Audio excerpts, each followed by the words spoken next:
Greetings. My name is Michael Miller. This is a Michael Miller trademark live broadcast on YouTube. Out to you because you're watching. Thank you. Meant for Michael Miller Pilates licensed affiliates, core and core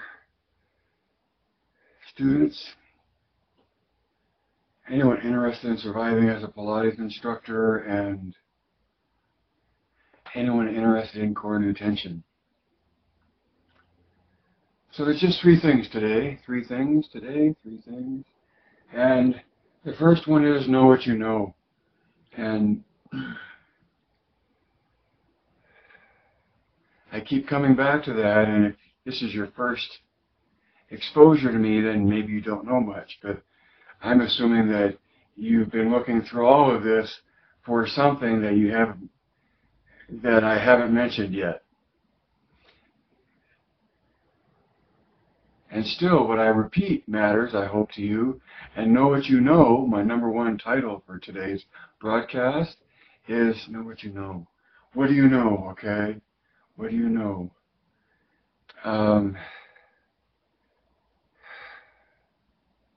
From me, you know an ideal view of Pilates. And from me, you know a new view of body dynamics, right? So Michael Miller Pilates as a brand looks at Pilates as an ideal, and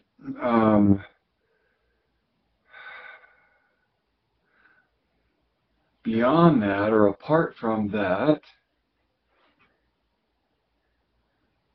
my more unique claim to fame is identifying core new tension in the body.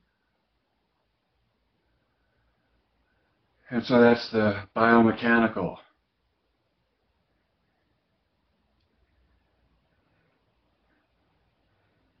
Of what you know, see? So know what you know.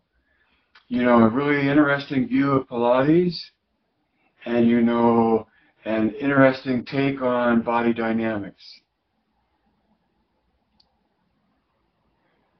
So number two, set up your income stream. See, that's, I think what we would all like, what we're all reaching for as instructors, is to do whatever we wish, and if that just means teaching privates to private students, a lot of the world is an aspiration toward that realm.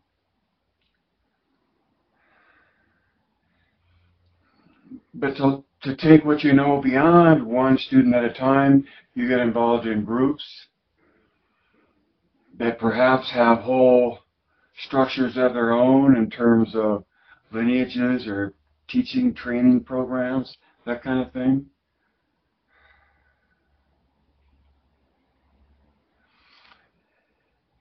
For the Pilates instructor, for me to extend myself out into the world, I want to do it and make money at it. I want to do it and have control of it. And if you know of something better, please point it out to me. But for me, my recent learning experience was to create a course on Udemy. That's udemy.com. It's like a university and academy, and that's the U and the demi. Comes from university and academy. So Udemy. That's how I put it together. It's called How to Survive as a Pilates Instructor. But the key point is, you can set up a course and you can get paid for it. So they say. And I have 3 students that shows I'm due payment, and that's an exciting framework to be within. So my number 2 is, in your passion as a Pilates instructor, and to add 2 and 2, and to survive on the income dimension, as well as to reach a global audience. One way to do that I'm exploring, that I'm sure has shortcomings that I haven't even encountered yet, but just the ability to be so guided and present and putting together a class. So the website is very good at helping move you towards the finished product by telling you, by asking you what you want to do. So I highly recommend it. And for me, that's my latest effort at creating an income stream. And if you know of one that's easier or gives you more control or more exposure, see, I'm on YouTube because that's an open audience compared to Facebook, which is just a limited group within my group of friends even on Facebook.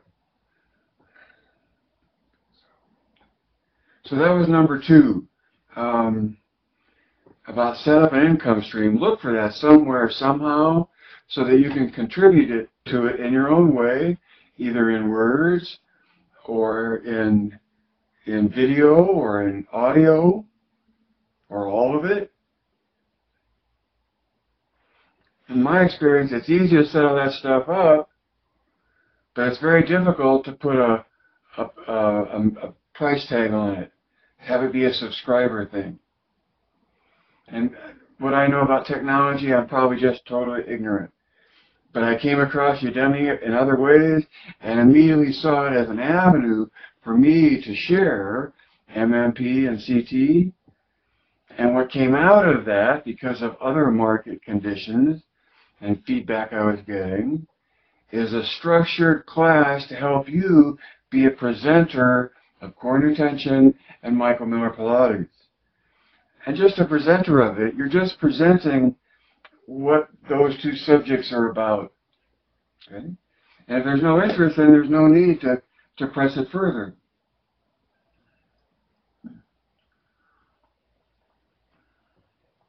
Number three. As a Pilates instructor, my job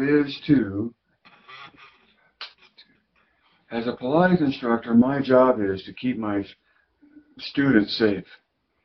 I mean, that may not happen. I mean, in spite of my attempts to be safe, there is still risk involved. That's the point I want to make. See? You cannot completely eliminate risk and be eccentric, moving out away from your center, both literally and metaphorically, and by example of control and capability. So my job is to, first and foremost, think of safety. And then, with the irony that comes with the truth, my job is also to take risks, to go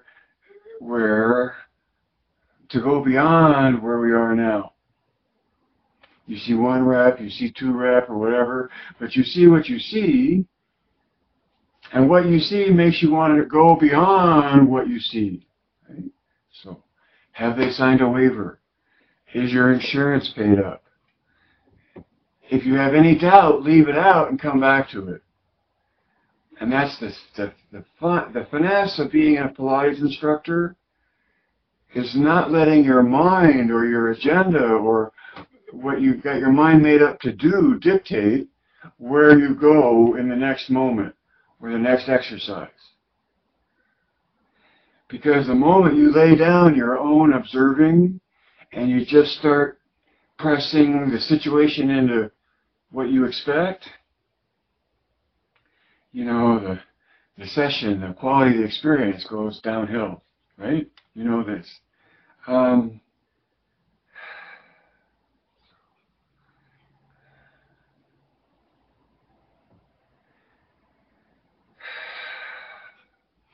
Part of the imagery that I came up with this title is, in a way, when you're dealing with your student, by the instructions you give, you put down bricks to make a path. You're creating a path, and you're saying, stand upon this path. And so, in your instruction,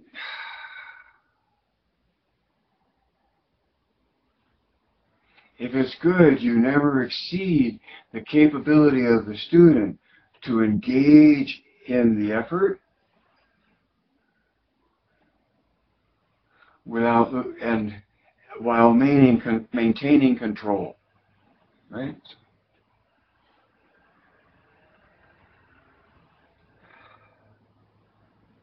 My job as a Pilates instructor is to be safe. My job as a Pilates instructor is to be present. I consider my job as a Pilates instructor is to have fun, because if I don't have fun, I won't be coming back. And therefore, if they don't have fun, naturally, they won't be coming back. And so no matter what you have in mind, or no matter what you know, and no matter how long you've dealt with a student, no matter what your agenda is, or what you want to do, or how much precognition you've invested into the moment you enter into with your student, for me, the instructor really becomes a response to, a reaction to the student in the way they hold themselves in space. I was going to say move, and yet,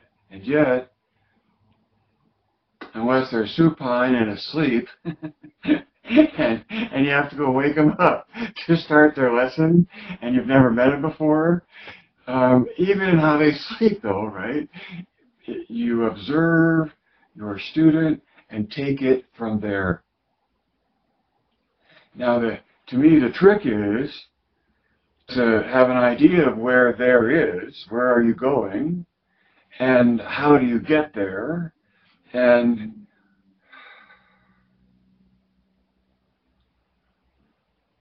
what part does your observation play of the student's movement, as well as their still posture, but of your student, your observation of your student, especially of their movement.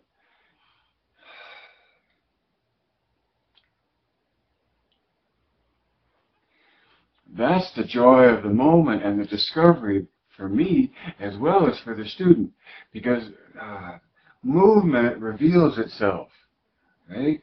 Or maybe I'm talking about the capacity in the human being reveals itself when it moves. Movement is revealing, right? You know this.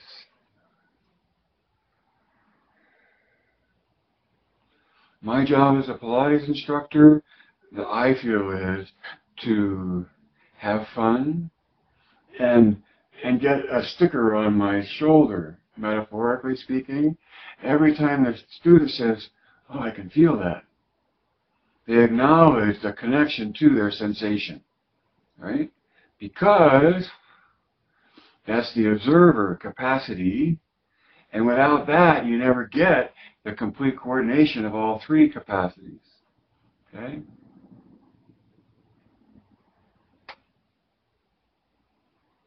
Pilates workout can be great, and a Pilates workout can be intellectually stimulating, right? With almost no involvement of the observer. And that's why I think it's so profound, Joe's method, Joe's definition, identifying the coordination of body, mind, and spirit.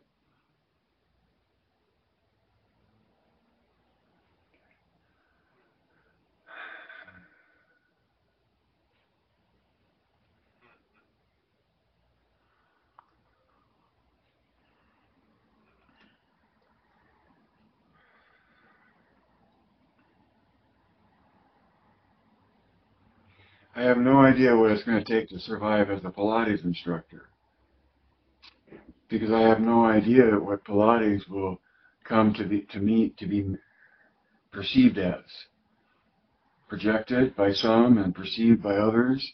But whatever that means, and to survive as whatever that means by public consensus, that's a matter of you in the court, me in the court, whether or not you can do that. But if it comes to knowing what you mean by being a Pilates instructor, you can always just give it your own name and say, I am Mary Beth Pilates, right? As soon as all this trademark stuff died down about the Pilates word and trademark rights to the Pilates word, then it became natural that my view of Pilates became Michael Miller Pilates. And I think your view of Pilates has every right to be Mary Beth Pilates. Okay?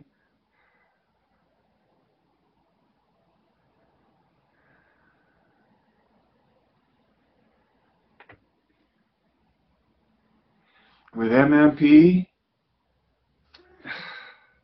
it doesn't pay much attention to biology other than recognizing the fact of the physics that it's accomplishing. And by that I mean that the body, however it does it, with whatever muscles it does it with, right, has a rotational ability to engage at the hips and the shoulders and the ears and the knees and the ankles and the metatarsals.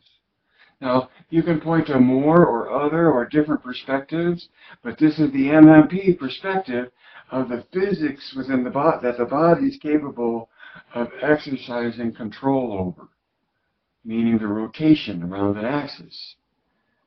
And when you, I like doing this last time, when you, here's an axis, here's a rod, a metal rod, I use it in teaching, but here's just the point. That's the end point of the axis. And so here and here and here are endpoints, and and here and here and here are the capacities within the human body to make rotational dynamic. And maybe this is just me, but it sure have been fun. Not only pointing it out, but pointing to the fact of the biology accomplishing the physics. The fact meaning core new tension, that part of it. That's the part I'm admitting that I'm identifying through all of my work and through my trademark is just the fact of the physics that oppositional rotation between axes creates core new tension in the body because the body's connected to itself even though it has the capacity to make those oppositional rotations. And someday it might even be perceived that the whole body evolved that way, as reaching that way toward the expression of that shape in order to get the elongation that happens. Because when you engage in core new tension, the tension is separation, right?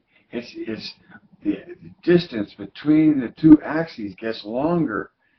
That's all of this talk about Pilates, and you squeeze it like a toothpaste because your engagement is decompressive on the vertebrae.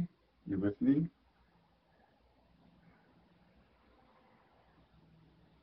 From considering core new tension, really. Core new tension sees the oppositional endpoints of tension, the oppositional rotation between the two endpoints that creates the tension,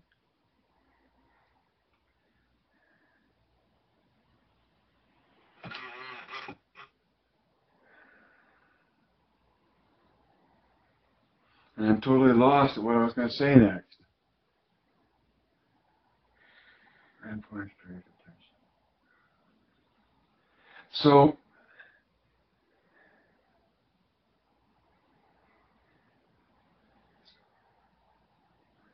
a fellow instructor published a picture doing the balancing camel. It's a yoga pose, and it's just spectacular as an image because it's balancing as a shape because of the lines that are there.